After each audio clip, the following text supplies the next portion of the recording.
Morning student, today I am going to start the chapter 3rd, features, problem and policy of agriculture.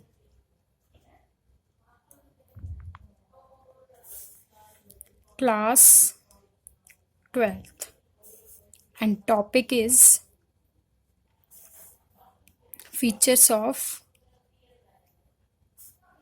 agriculture. Now the topic is features of agriculture. Now the first point is low productivity.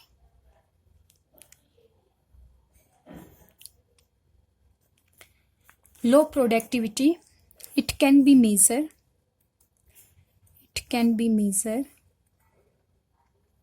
in two ways.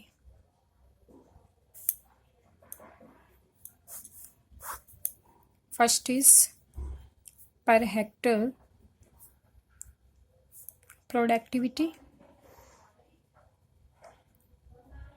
and second is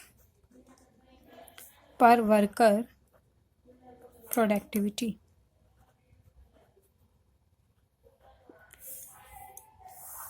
Agriculture productivity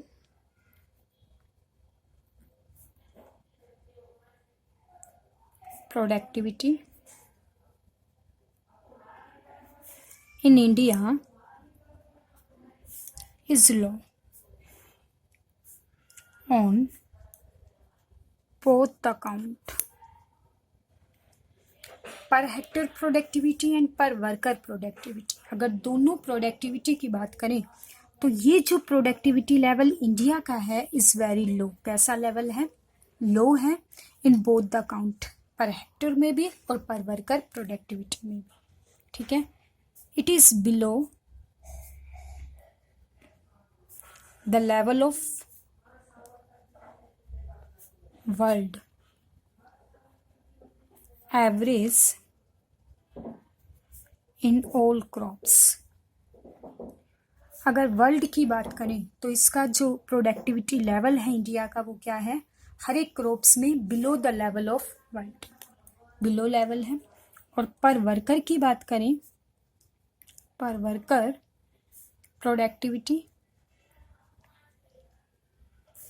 is quite low in the country. और अगर हम पर worker की बात करें तो वो भी कैसा लेवल है? Low level in the country. Clear? Now the second point, disguised unemployment. Disguised unemployment means when the number of person engaged on a piece of land is much higher than what is actually needed. It means एक piece of land पर जितनी requirement है, actual जितने worker engaged होने चाहिए उससे ज़्यादा हमने क्या कर रखे हैं? वर्कर को एंगेज कर रखा है एक piece of land. It is a seasonal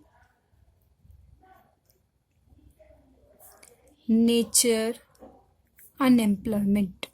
किस नेचर का है? एक सीजनल नेचर हम अनएम्प्लॉयमेंट कह सकते हैं. Means a large number of farmer do not get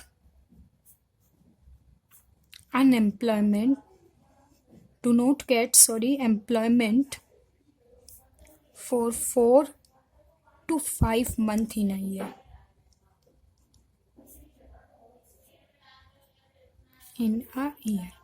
ठीक है, सीजनल नेचर की अनएम्प्लॉयमेंट कहते हैं हमें. 4 और 5 मंथ तक उसे कोई भी एम्प्लॉयमेंट रिसीव नहीं। ओके क्लास, क्लियर हो गया क्या है disguised unemployment. Now the third point is dependence on rainfall.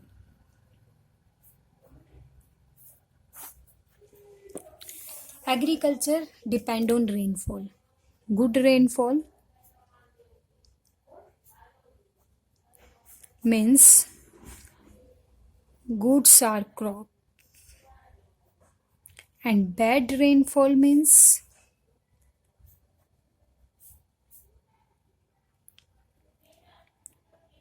bad are crops.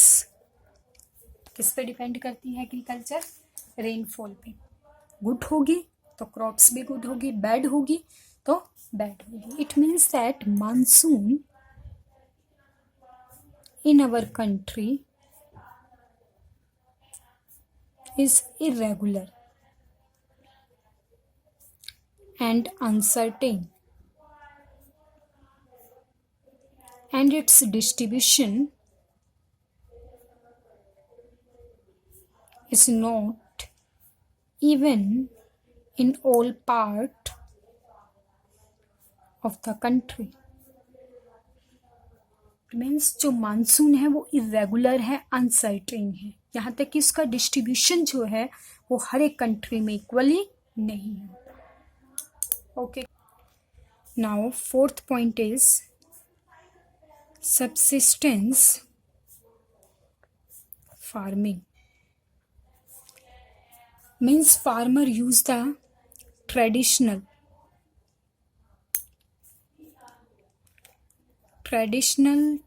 Technique of production. कैसी टेक्निक्स को यूज कर रहे हैं? ट्रेडिशनल टेक्निक को यूज कर रहे हैं। They are reluctant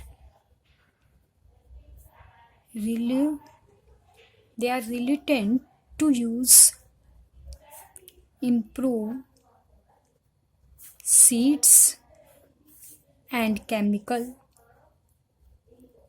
fertilizer। कहते हैं रिल्यूकेंट का मतलब होता है अनिच्छुक, अपनी इच्छा से क्या नहीं कर सकते हैं, वो सीड्स को और केमिकल फर्टिलाइजर को यूज नहीं करते हैं। इट मीन्स हम क्या कह सकते हैं? Subsistence farming rather than the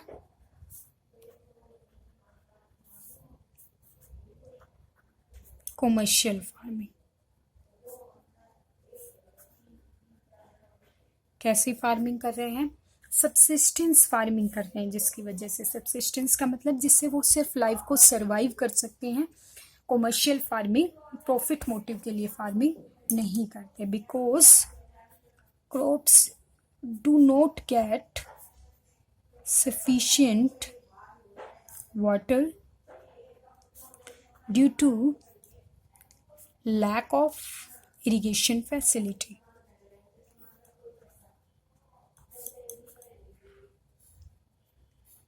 crops के लिए जो सफिशिएंट वाटर होना चाहिए वो नहीं है। क्यों नहीं है? क्योंकि उनके पास इरिगेशन फैसिलिटी अवेलेबल नहीं। Now the next point is lack of input। Indian farmer do not get sufficient credit facility। उनके पास क्रेडिट फैसिलिटी भी अवेलेबल नहीं है at proper time and reasonable rate, so they resort means सहारा। किसका सहारा लेते हैं? Non institutional source,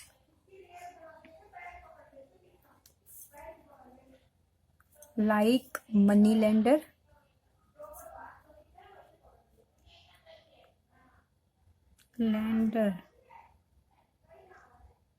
money landlord, etc. They charge high rate of interest, कैसा इंटरेस्ट चार्ज करते हैं, हाई रेट ऑफ इंटरेस्ट उनसे चार्ज किया जाता है, और high rate of interest lead to डेब्ट। हाई रेट ऑफ इंटरेस्ट क्या क्रिएट कर देता है, एक डेब्ट ट्रैप क्रिएट कर देता है। ट्रैप मैंने जाल, वो डेब्ट में फंसते चले जाते हैं। Now the next point is defective land tenure system. इस सिस्टम में क्या होता है, whose area are cultivated by the small farmer, but bulk of revenue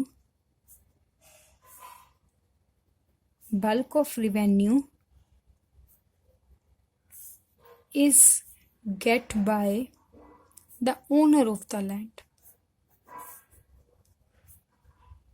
यानी कल्टीवेशन कौन करता है, फार्मर। उसका अल्टीमेट बेनिफिट कौन रिसीव कर रहा है, ओनर रिसीव कर रहा है। इट मीन्स हम कह सकते हैं एक्सप्लोटेशन। क्या हो रहा है, exploitation of small farmer. Exploit किया जा रहा है स्मॉल फार्मर को बाय द ओनर। किसके थ्रू, ओनर के through. Now the last point is small holding. Small holding means when the land holding are small as well as scattered।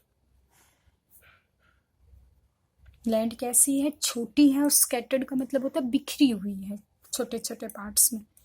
It is known as, इसी को हम क्या कहते हैं, it is known as subdivision और fragmentation. इसी को हम सब डिवीज़न कहते हैं और फ्रेगमेंटेशन कहते हैं। Because different small plot of land of the same farmer are scattered। कैसे हैं, बिखरे हुए हैं, at different place which lead to wastage of resources as well as time। ठीक है, छोटे छोटे प्लॉट्स के अंदर ये कहता है होल्डिंग बिखरी हुई है, जिससे वेस्टेज ऑफ रिसोर्सेज की भी वेस्टेज होती है, as well as wastage of time भी वेस्ट होता है। Okay class, thank you very much.